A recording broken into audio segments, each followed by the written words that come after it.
right, ladies, we're continuing on with our Big Book Summer Boot Camp, and we are starting Step 4, Column 5. This column is not usually added to the columns on the Step 4, and the reason that we add it is because it's very, very important to see how fear corrodes your life. It really makes it pop when we write it this way. And so we've added the column 5 to do our step 4. So people go, well, the book doesn't say that. I'm like, well, the book actually says we write down our fears in black and white. So it does say it. It just doesn't tell you how to write it down, but it does allude to these things. And you will see as we go through this process, it makes a lot of sense when we do it this way. So we are going to read from page 67 of the Big Book of Alcoholics Anonymous. I will let you all find page 67, and we will be at the bottom of the page.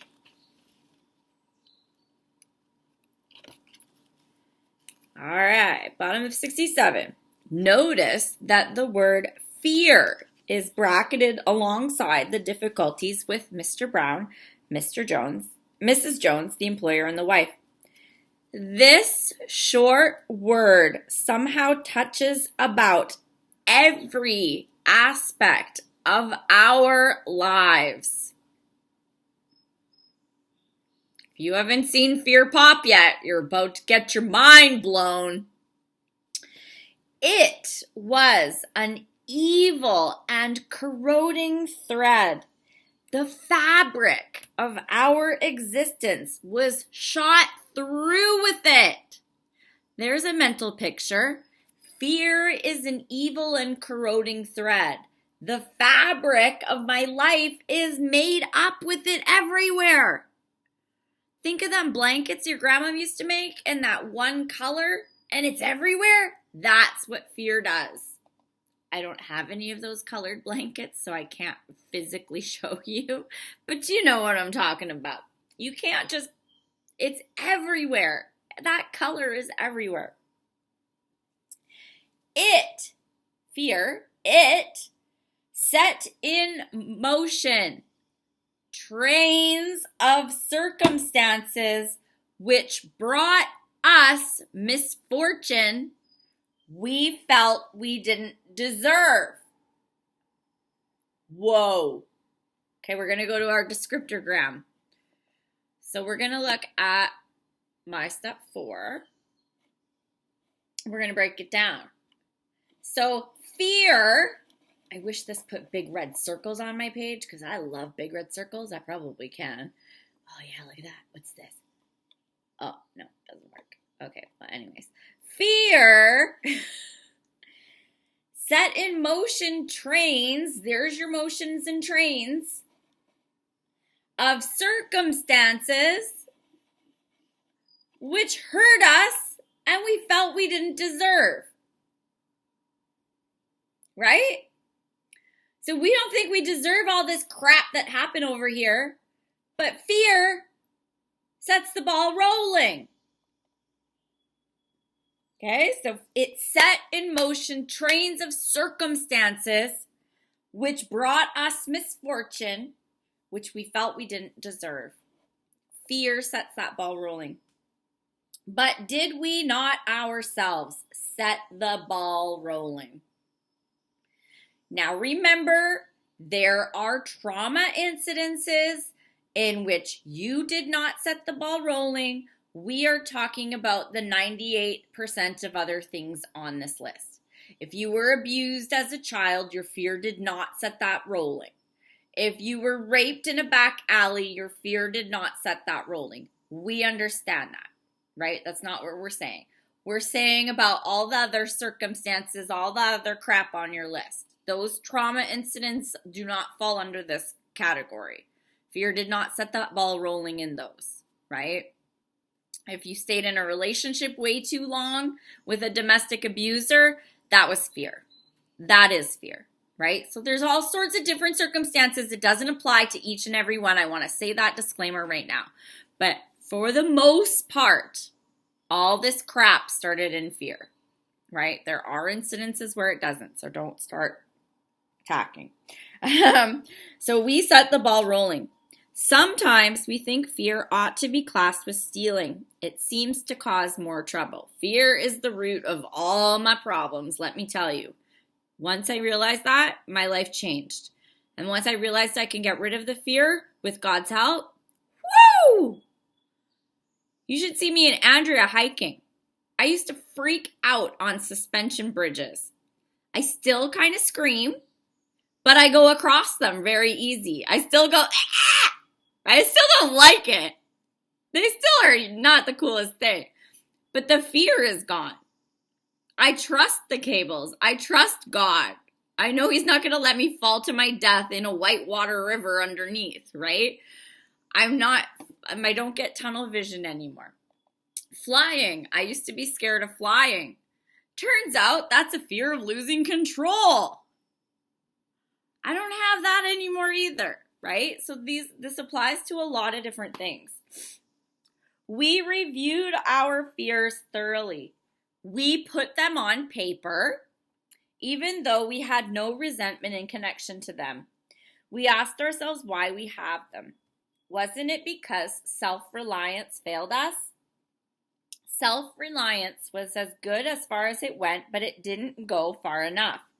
Some of us once had great confidence, but it didn't solve the fear problem or any other. When it made us cocky, it was worse. So if we look at people that are full of ego, usually they have a lot of fear. And that ego is just a mask, right? I know that because that was me, right? You think of somebody when they're not getting their way, how loud they get. Woo-wee! I'm like, your loudness isn't going to make you right. You can be quiet. Confidence is quiet. Fear and ego are loud. And that's so true. Watch that when you're in an argument with somebody, right? If they're trying to control you or manipulate you or instill, they get loud. Confidence is quiet. I know I'm in the right lane. I know God's got my back. Like my lawsuit. I don't flash that on Facebook. I don't deteriorate her character. I don't talk about it anywhere other than my big book studies. Confidence is quiet. She's loud as fuck. She's all over the place because she's not confident. She's not in the right. You can see that. And once you know that, you learn really well. If you see a disagreement between two people, listen to the quiet one. They're going to make more sense. They're not going to be running in circles, right? So the cockiness, yeah. Cocky fear. Cocky equals fear. Perhaps there is a better way. We think so. For we are now on a different basis. The basis of trusting and relying on God. We trust infinite God rather than our finite self. So what does that mean to me? I love infinite God because God sees things that I don't see. Right? God hears things that I don't hear. God knows things that I don't know. So if I get a feeling, I'm trusting God because I know He sees and hears and I had 3 examples now. I can't remember the third one. That's how great I am. Right? So like there's that meme. It says, trust your gut. God has heard conversations that you've missed. Huge. God's everywhere. So if He's giving me a gut feeling, might know more than I do.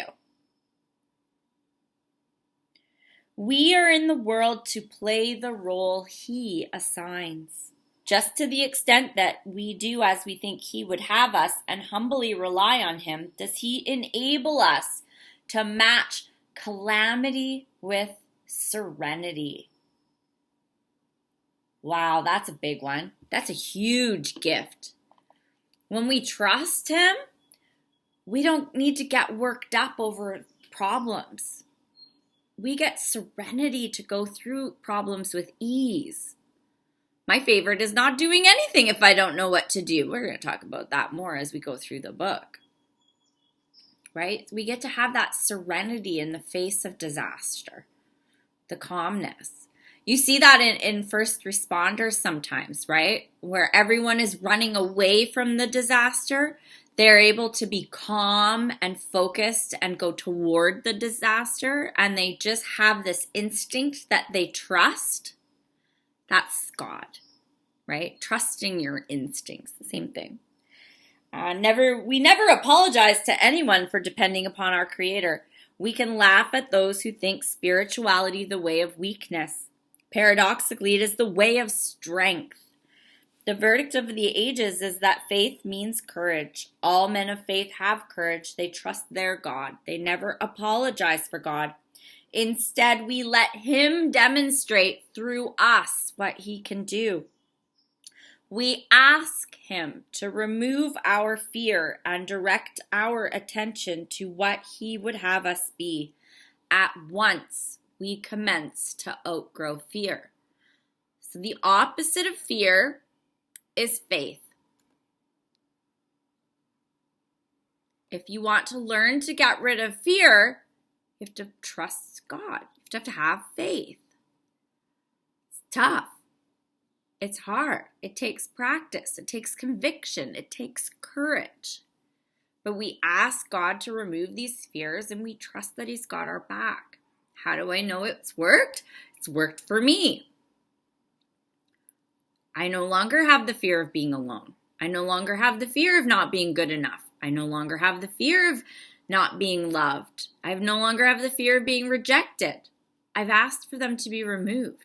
When they crop up, I continue to ask them to be removed. Dating is fun. They sometimes pop up. And then we have this fun thing called being human, and new fears come up. That's a fun one. The ladies that have been here before know my new fear is the fear of losing my independence.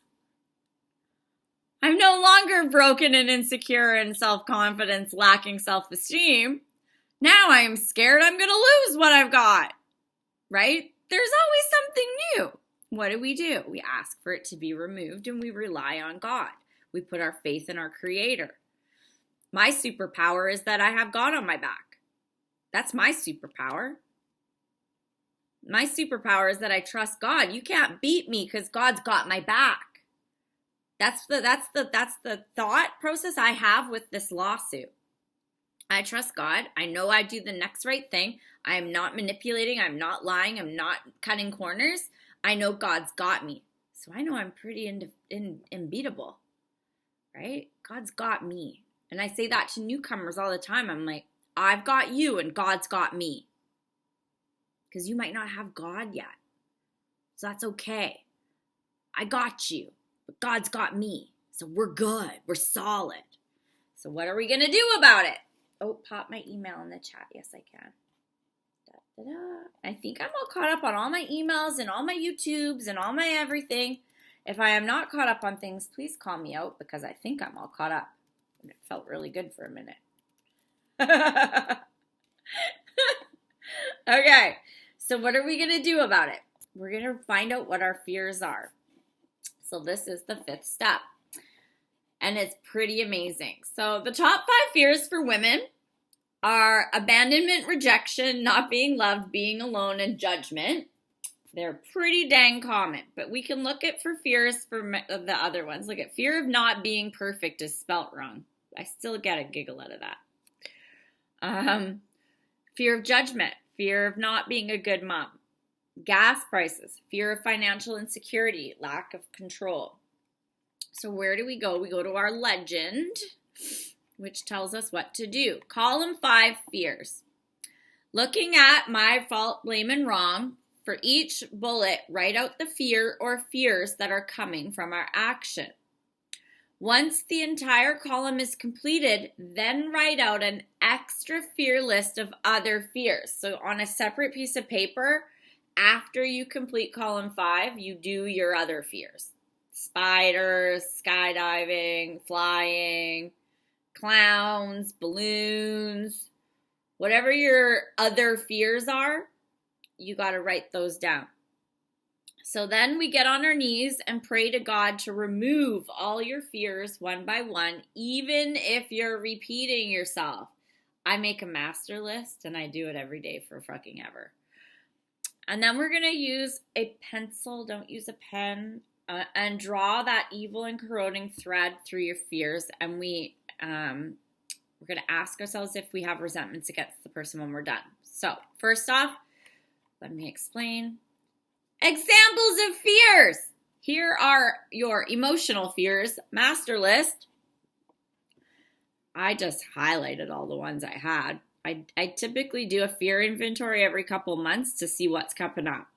Fear of being hurt, fear of being beaten, fear of responsibility, fear of irresponsibility, fear of no more booze or drugs, fear of the truth, fear of being found out. There's the root of shame.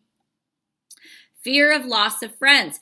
Fear of not being good enough, fear of being unlovable, fear of being controlled, fear of loss of control, fear of being alone, fear of abandonment, fear of being a hypocrite, fear of authority, fear of missing out, FOMO, fear of being weak, fear of change, fear of loss of job, fear of the unknown, fear of rejection, fear of turning out like him, her, mom, dad, fear of being single, fear of loss of family, fear of a criminal record, fear of my reputation, fear of going to jail, fear of treatment of recovery, fear of dying, fear of no man or woman or person wanting you, fear of being blamed, fear of being abused, fear of not being believed, fear of getting a disease, fear of death, fear of grieving, fear of others' ambitions, fear of marriage or divorce, fear of loss of money, fear of economic security, fear of being broke, fear of being homeless, fear of being jealous, fear of depression, fear of not being a good mom, good sister, good daughter,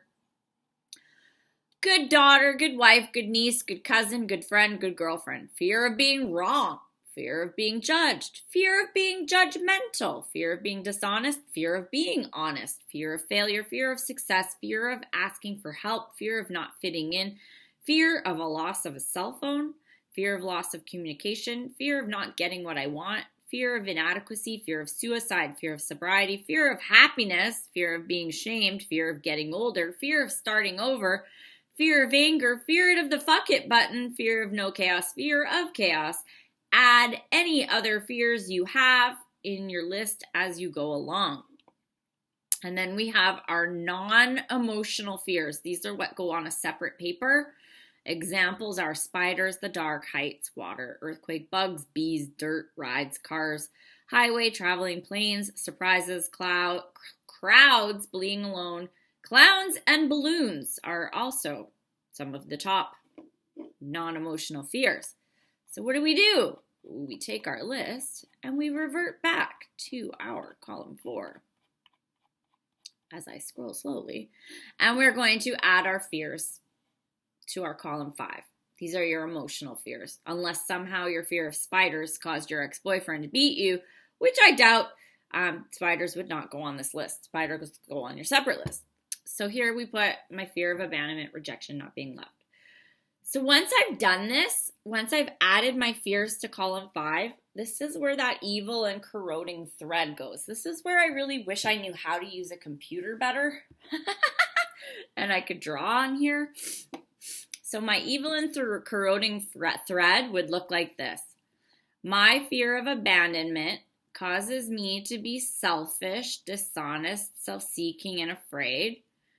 When I am selfish, dishonest, self-seeking, and afraid, I lie, I steal, I yell, I stay in a relationship too long, I manipulate, I paint red flags green, and I ignore red flags. This harms my self-esteem, security, ambitions, and personal and sex relations. So that's, whoa, look what I did. So that's my evil and corroding thread. If we can imagine an imaginary thread going through there. So then once I do that, the buck stops here, right? I can no longer tie my injuries to this person because I set the ball rolling with my fears. So then I ask myself, do I owe this person an amends based on my behavior? keeping out of mind that these people may owe you an amends to. We don't care. That is not our business. Our business is, based on this information here, do I owe this person an amends? If it's a yes, you put the infinity sign, circle 8, or you can write an A for amends. If it's a no, ask yourself if you're still angry with them. If you're still angry with them, then you write 552.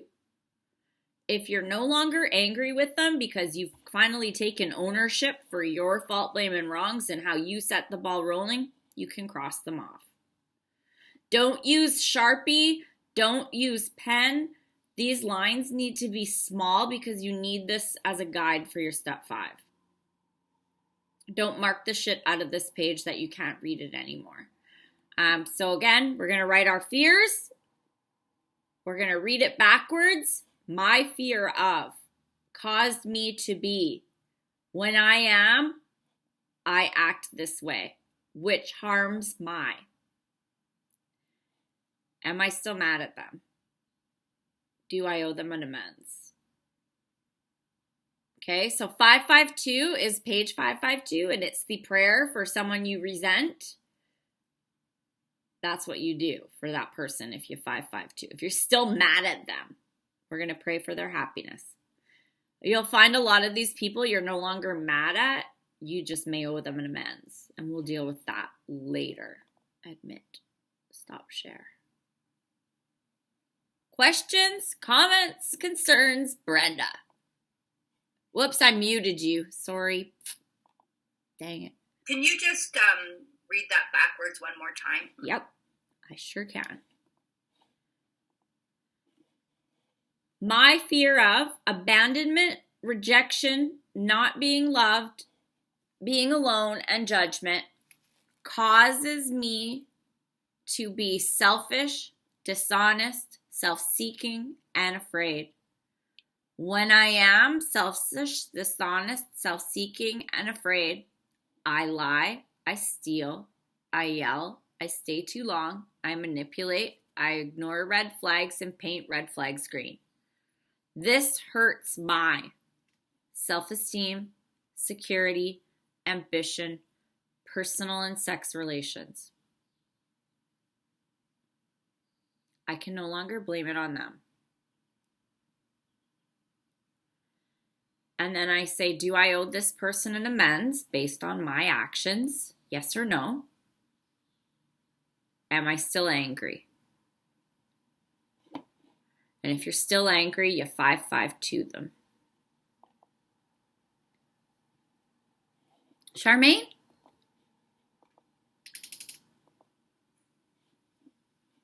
I forgot what I was going to ask.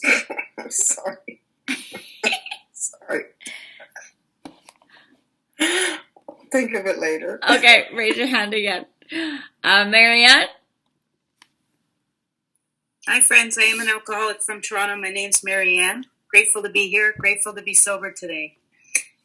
So when I recognized my fear and I saw my action, a lot of the anger left with the person in column 1, which was good. Then I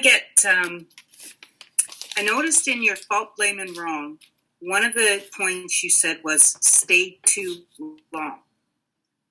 If I have that in my 4th column, does that mean I'm dealing with a toxic person? Because I've tried the resentment prayer, I've tried the inventory, I've tried the sick man's prayer.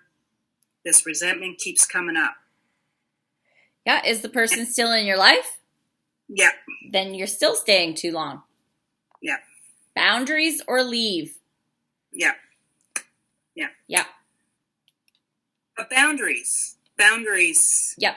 Boundaries is the first, like you gotta say, so if the person is still in your life, they're toxic, right? They're sick. We know this because their symptoms in column 2 tell us this.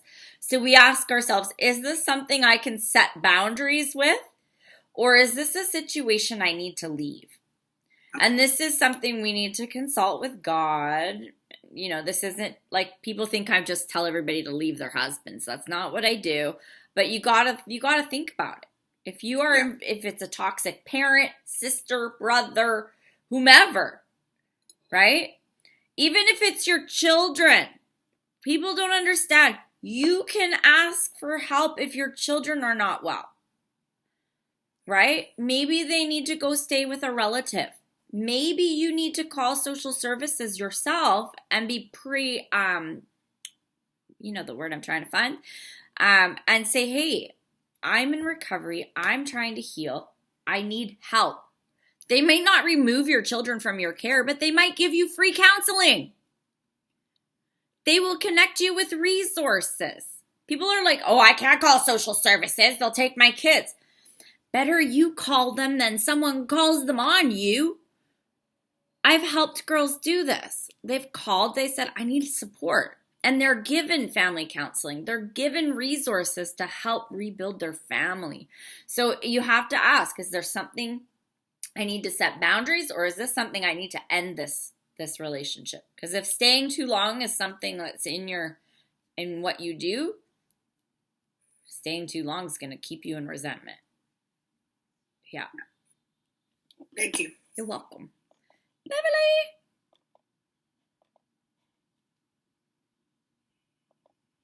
Hi, everybody. Beverly, alcoholic. Wow, I didn't think I was going to talk about this, but then Marianne shared. So, you know, in my resentment, in my, you know, 4th step list here, I have my sister, and it's a very narcissistically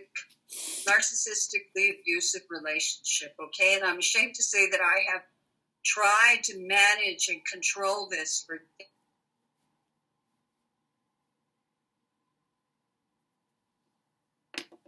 my part in it, where I keep forgiving, I keep going back. I'm emotionally dependent on her. I've always wanted her to be my best friend. Anyway, I know that this has to stop. Okay, it's affecting me, you know, emotionally.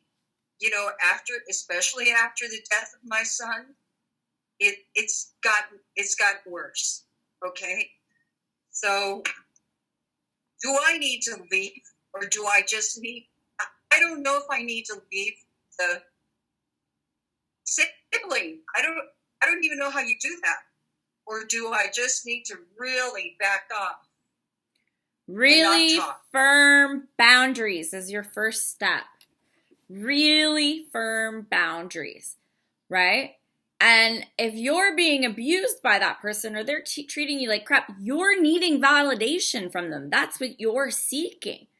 You want her to accept you. You want her to like you. Well, that's what we have to look at. Why? Why do I need this person, right? And then that's on you. That's not for her. And then you try to control it. Really strong boundaries, right? If you call the phone and they start talking abusive, you cannot talk to me like that. I'm hanging up. I will talk to you when you can talk to me in a better tone of voice. Click.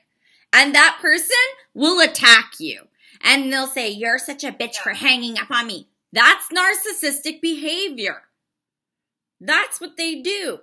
And if it doesn't say, I honestly, I can't be around you. And don't go near them. No, she lives in another state. Yes. But, you know, we've been more in contact. And yeah, every time I try to set boundaries, you know, it gets worse, and to the point where, you know, we'll end up having a conversation, and she'll cry and say, look, I'm just under so much stress. Oh, and yeah, that's I gaslighting. End up forgiving. Gaslighting for sure, right? And you're needing for her to approve of you or to love you or to accept you is what she's using to manipulate you. I know. 100%. 100%. And they will make it your fault. Well, you're making me upset because I'm so stressed and you're so needy. Yes. Yeah. No, that's narcissistic gaslighting. You say, this is what I need. If you can't give it to me, I can't talk to you. The best thing to do is Google narcissistic relationships and read and read and read, and then start applying I've been studying. Because if you're Yeah. having trouble setting the boundaries and sticking to them, then you need to cut off contact until something changes. Okay. Yeah. I know. Yeah. That's my fear. Yeah. Yeah. See, that's the thing is we know it. It just sucks. We don't want to do it. So we sit there and we keep getting abused. We keep having resentments and we keep being sick. So choose. Right. Right? Yeah. I choose to not have resentments because resentment is the number one offender that's going to take me out. So if you cause me a resentment, you can't be around me. People are like, you cut everybody out. Yeah, there's 7 billion other people on the earth. I'm good. They're like, that's really harsh. I'm like, my sobriety is what I need.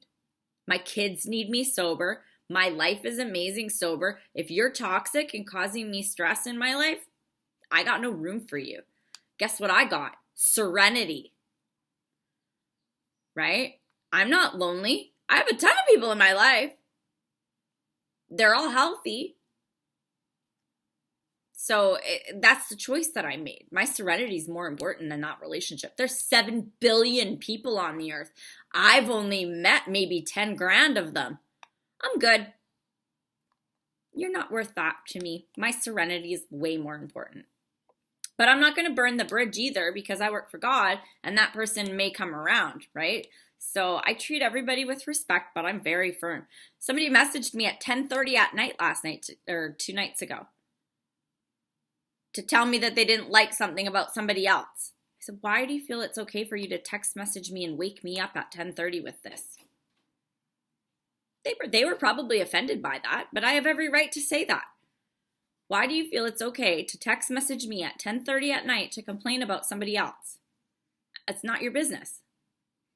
I have every right to say that. I did it in a very matter-of-fact way. I wasn't rude. I don't owe that person an amends. I live my life to not have to make amends. But you can't call me at 10:30 at night and wake me up to get upset with me over something for somebody else. It's not your business. That's gossip. That's gossip. Why is that person talking to you? Why do you feel it's your right to interfere at 10:30 at night, waking me up?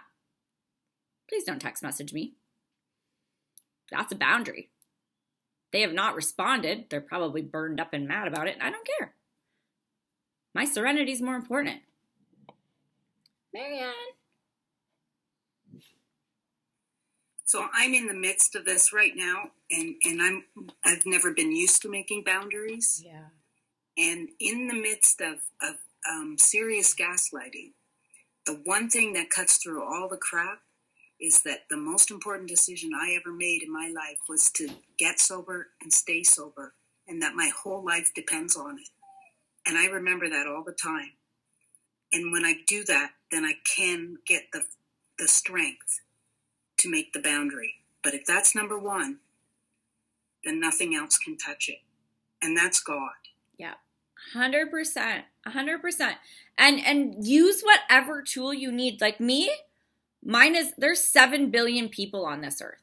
No one has the right to treat me like shit. I was abused for 12 years, right?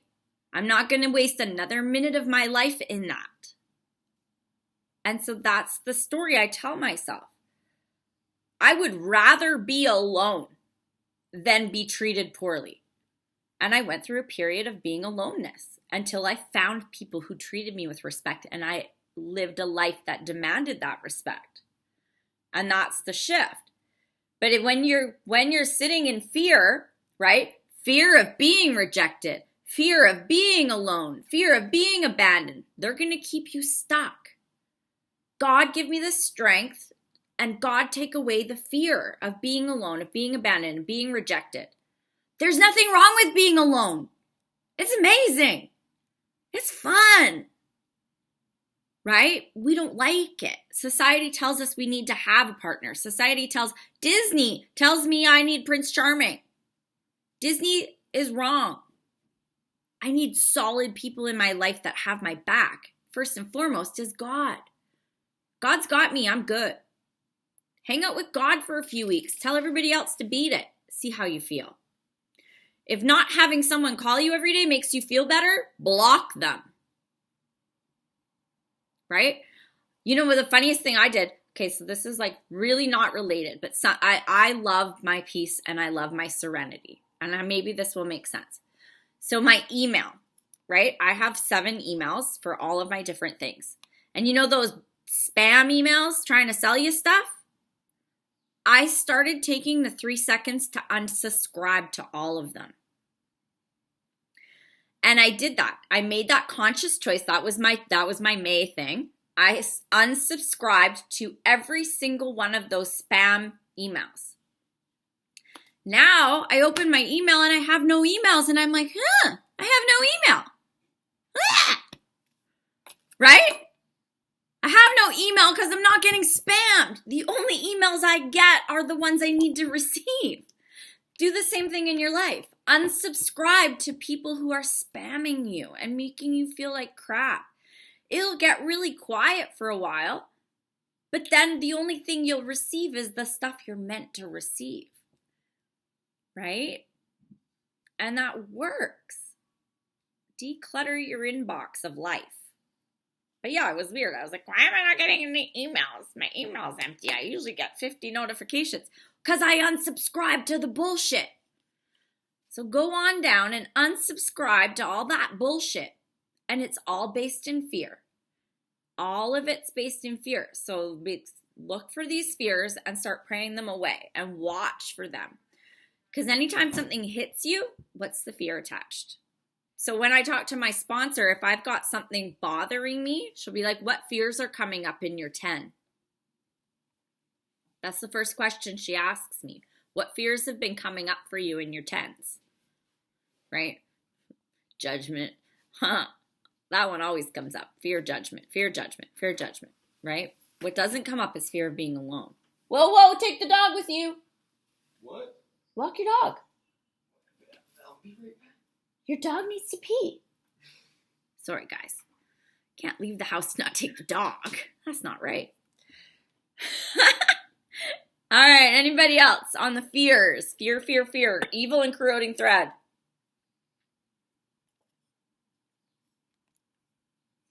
Joanne! I'm so happy you're here. Hi, it's so good to see you guys. My schedule has changed so I can pop in. Yes. So I was listening, and I was thinking to myself, the person that I brought into AA couldn't stay. I had to change. People around me aren't completely thrilled that I change. So I have to reintroduce myself. And basically, you have to let people get to know you. Sometimes they're going to like you, but they're not going to like what you do. And it's just a dance, you know. But I want to share an interesting story. I work with children, and we hired some young women. And some of the 6th grade boys have been testing their like young adult attitudes. And we were obnoxious to the young girls. And the young girls were being victimized. They felt victimized. And we actually, some of the older women, including myself, had to give them new words. And one of the phrases that I came up with is when they say something to you that is not appropriate, you need to look at them, put your high heels on, look at them and say, what in your mind thinks that you can talk that way to me? And if they can't come up with an answer, say, well, maybe we should ask your parents to find out what in your mind makes you think you can talk that way. But, you know, but what's really important is that in my field, I'm helping to raise children, but I'm also helping to raise the next generation of women. And if I let that perpetuate, then they are part of the problem. So when we let people talk to us unacceptably and we don't set boundaries and we play the victim, we are hurting them. It's like, you know, let me pour you a drink. You know, let me allow you to treat me like shit.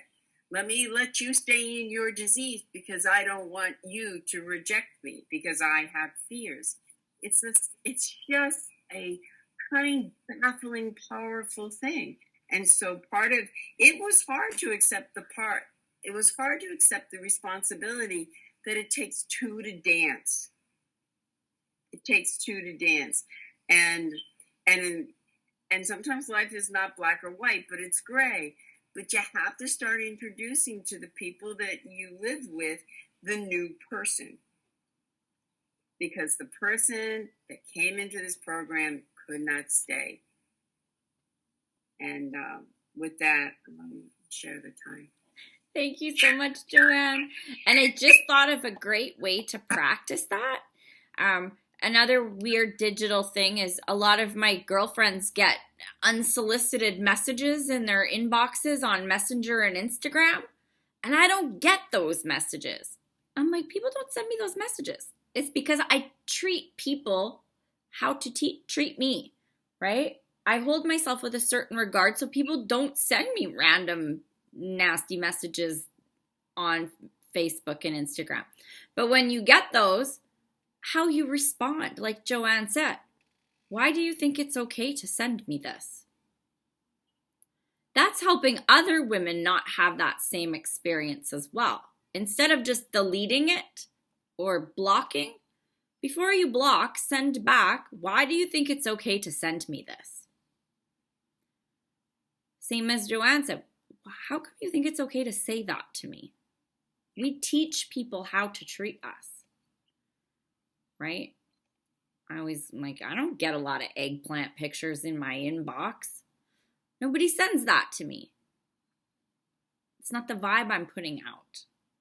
There's an unspoken boundary that I'm not going to tolerate that shit. You know, the Prince of Nigeria once in a while messages me and wants to send me $5 million, but, you know, one day. Right? Like, come on now. I got some friends too. Yeah, what makes you think it's okay to talk to me like that? You cannot. So have that aura about yourselves. And remember, there's 7 billion people on this planet. No one is allowed to treat you like shit. Nobody. Prince of Nigeria is yours. He's got brothers, right? Like there must be 30 of them. We'll all share the wealth. Anybody got anything else on fears? I like to keep a master list. I'll print that sheet out once in a while and I'll just highlight what's been coming up and I'll pray them away. Deanna. Hi, ladies. Deanna, an alcoholic. You know, I work in an industry that I get a lot of flack when I, you know, set a boundary with individuals. And, you know, I had that happen the other night. And I can remember when I first started doing this, I had a really hard time with people getting angry at me for saying something to them that they didn't like.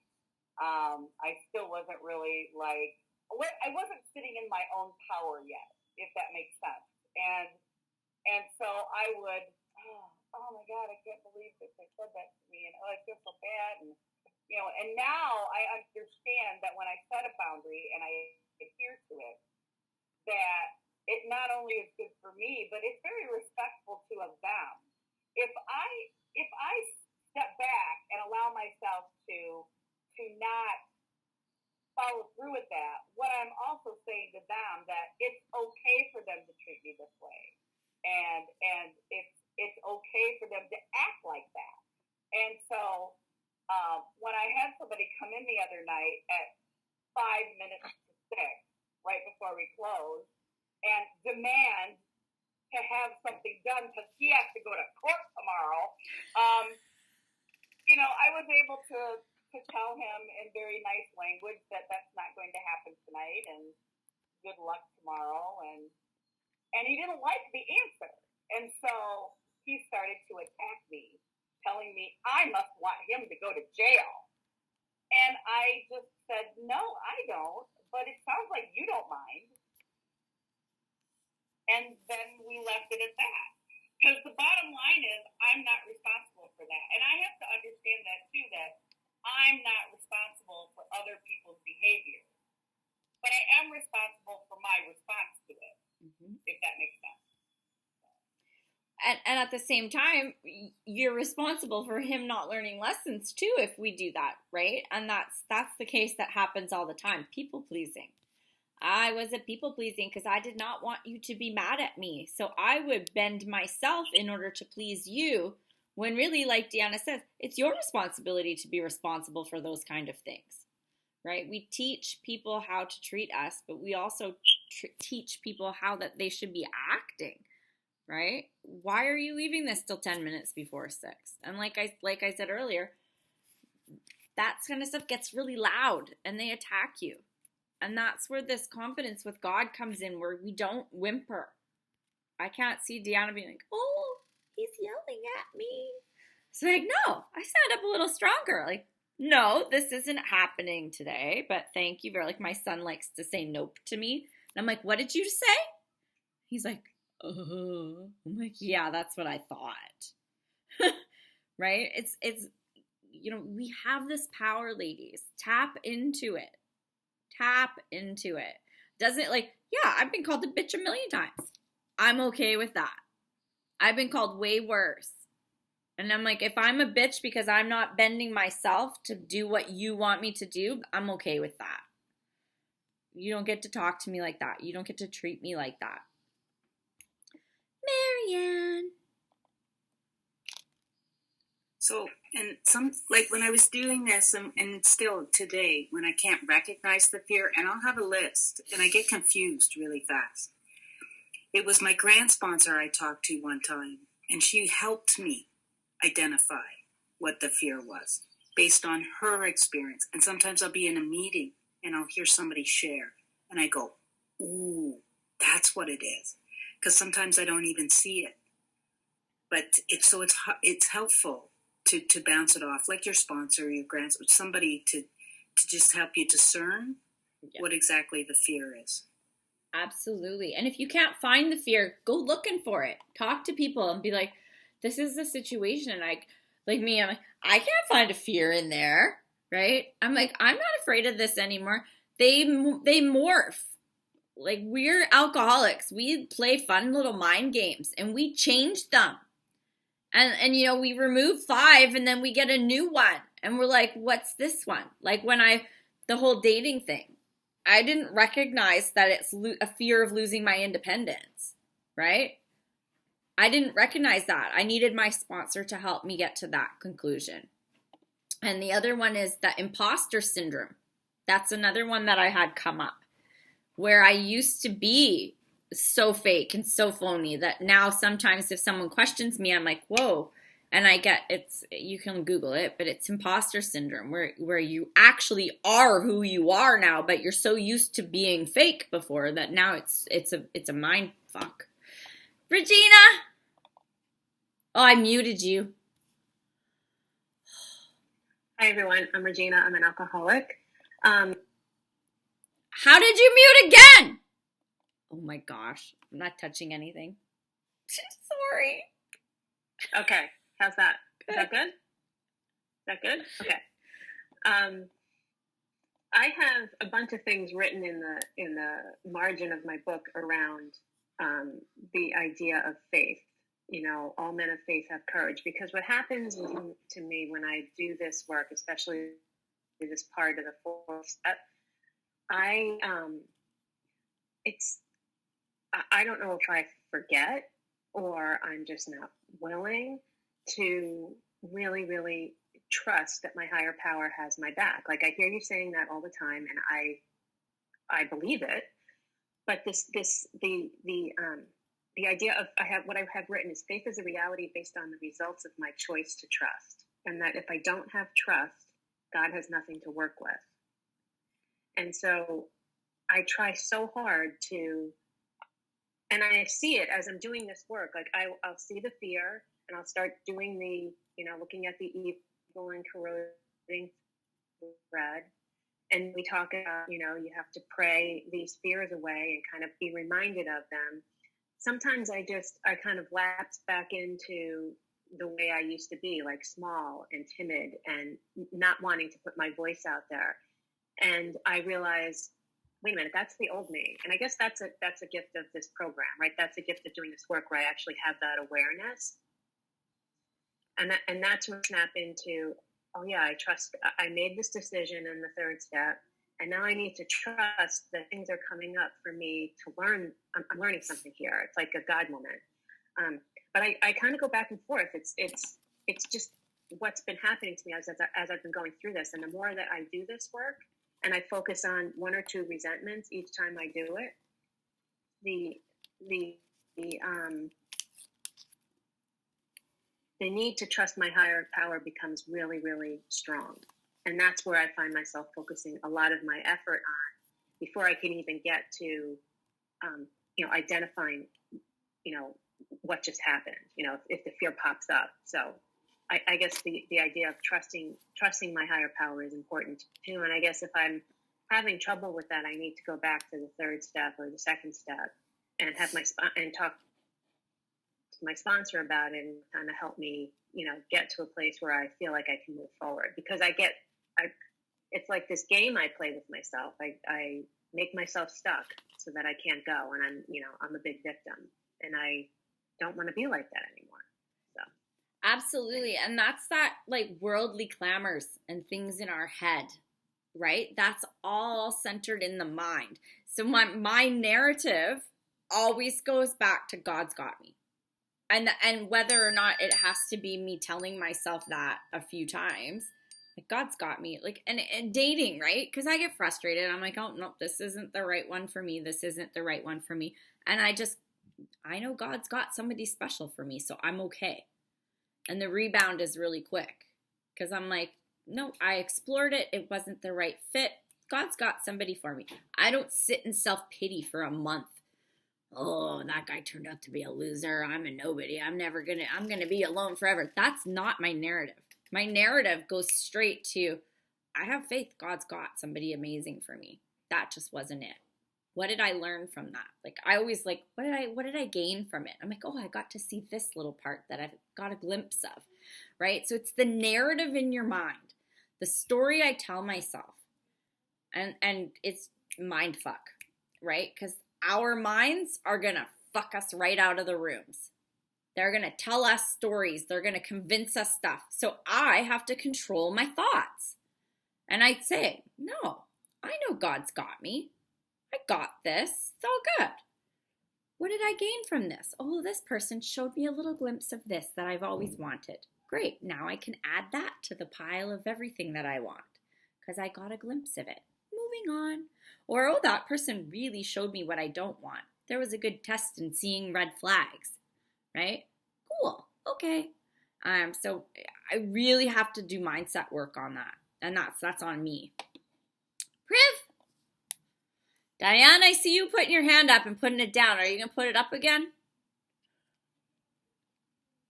Priv, go ahead. Okay, thank you. My head's spinning here. It's gotten really a little bit, I want to keep this as simple as possible. So I'm going to do really quick. My kid, my youngest child. The action is I yelled. Okay. Fear there was being responsible. My fear of being responsible there. And that was the action that caused me to yell. So, and then I get on my knees and say that I've done these fears for every single one of the actions at the end. Correct? Every single one of the actions. So I've linked an act of fear to every single action. And ideally have done this by, we have 4th of July on Monday, by the way, in the States. Are we meeting on Wednesday? Sorry, are we meeting on Monday? I'm so confused. Isn't it the 4th on Friday, but the holiday on Monday? It's on Sunday. Never mind. So we are meeting Monday. Yeah. Right. Okay. Sorry. So by Monday, we all have this done. Yeah. And it's on the situation, not the action, because the fears will repeat, right? Okay. So you have your person like the person is a big, and then it gets broken down into all the actions and stuff, right? So it's Right. for that person situation, what are the fears? So yours could be fear of responsibility, fear of not being a good mother, right? Some of that. Fear of judgment will probably come into play because parenting always has a fear of judgment Yes. attached. So you have those fears. So my fear of not being a good mom, my fear of judgment, my fear of failing causes me to be, now you're being. Okay, so I'm looping all of the actions, Yeah. all of it together. And that's what, okay, so then I'm doing the prayer and then using my pencil, drawing the evil converting thing. Yeah, to connect the fear to the action to the injury. Okay, and then if I can't, and ask if they deserve amends, circle an 8, and if I can't, then I turn to 552 and do the willingness prayer. Yeah. Thank you. You're welcome. I was getting a little dizzy. That's okay. Marla. Thank you.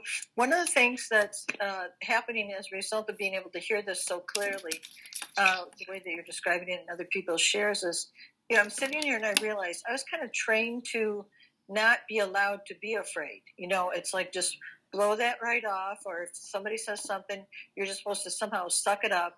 And I just would drink it up, So at first when we started this, I was like, I don't think I have any fears much, I'm like, oh my gosh, as I'm sitting here, it's like I have to go back and do the process several times, I think. But thank you for your patience and direction, because that's the kind of thing that I don't know. I'm not in tune with all the time. And I could have gone out and used, or who knows what. I did a lot of the crazy behaviors, crazy mean guys, eating too much, whatever. But this is a great way to really get to the bottom of it and let there not be a bottom anymore. Just let it be like in the light of the sun. So, thank you. There is always a fear in there. There is always a fear there, and fear is what's driving that bus. Fear is that thing that's causing me to make choices and do things a certain way. And when I recognize it, I'm able to not make those choices. And it's like, seeking validation, fear-based. What's the fear? I didn't have any fears. I was like, I don't have any fear. What are you talking about? I'm scared of heights. That's it. Oh, I could have highlighted that whole sheet, right? Fear of not being good enough, fear of being abandoned, fear of being alone, fear of not being loved, fear of being rejected, right? Judgment. Oh God, judgment. Please don't judge me. I'm like, judge me. I don't care. I know myself. I know who I am, right? Being true to you. I know who I am. I don't give a hoot what you say about me because I know the truth. People are like, aren't you going to correct what they said? No, universe corrects it usually. All the time. I don't need to correct it. I don't need to say anything. Yeah. And one of the things is just what I realized is I also had this persona, like you're a tough bee or a bitch. Nobody, I would just pride myself on that. But really, thank you again as a result today. And I'm like going, oh my God, that wasn't being tough. That was being afraid. So, absolutely. Thank you. That's exactly what ego is. That ego is fear. That's what that ego is. It's fear. That chip on your shoulder is fear. When I see women like that now, I know how small they are. Right? And I'm compassionate to them. I can see it from a mile away. Right? And it goes two ways. Some women are just meek and small. And they hold themselves small because of fear. Some women put that big B on their front of their shirt, right? Like this woman, woman at the beach, and she was wearing the skimpiest little bikini, and she had a very large body, right? But she did not have confidence. There's a difference. I've seen women with larger bodies with a bikini, and they're confident. They got God, right? They're like, I'm good with my body. This woman was the biggest bitch on the planet. She would throat punch you if you looked at her wrong. Why? Because she felt like this big, and that fear gave her that big bitch attitude and energy. And it was just like, ugh. It was gross. But then there's other women on the beach, and they're like, they don't care. They are just fine as they are, and they don't have that attitude. They don't have that fear of judgment. right? It manifests differently for different people. But yeah, that big ego bitch, yeah, I know her well, right? I was friends with her for a long time, and now the fear's gone. Fear judgment's my favorite one to not have. I know who I am. I don't care what you say about me. I'm good. And with that, your homework is to do your fears. Start praying them away. This isn't a one and done praying away these fears. I literally pray away my fears every day. I did make a master list when I did this, and I prayed them away for 8 months after I did this process. So this isn't like a 2-week fears are gone. This is a process. So don't think that you pray for them and they just poof vanish. It doesn't work like that. It takes some time. So we are going to close with the Serenity prayer.